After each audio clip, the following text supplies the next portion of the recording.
Taste the Daily. Stalin தனது மனைவி, மகன் மற்றும் மருமகனை 4 அதிகார மையங்களாக வைத்துக் கொண்டு தமிழகத்தை வாட்டி வதைப்பதாக அதிமுக பொதுச் செயலாளர் எடப்பாடி கே. பழனிசாமி விமர்சித்துள்ளார். சிவகங்கை மாவட்டம் அரண்மனை வாசல் பகுதியில் தனது எழுச்சி பயணத்தில் உரையாற்றிய அவர் இதனை தெரிவித்தார். திராவிட முன்னேற்ற கழகத்தை பொறுத்தவரைக்கும் அங்கே பல அதிகார மையம்.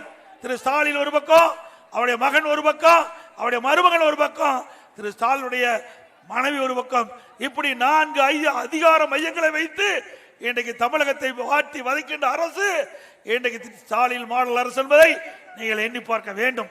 இதற்கெல்லாம் முடிவு கட்டுகின்ற தேர்தல் 2026 சட்டமன்றத்தில். ஒரு முதலமைச்சர் இருந்தாவே நாடு தாங்காது. திரு கருணாநிதி குடும்பத்தில் 4 அதிகார மையம் இருந்தா நாடு தாங்குமா? நாட்டு மக்கள் வாழ முடியுமா?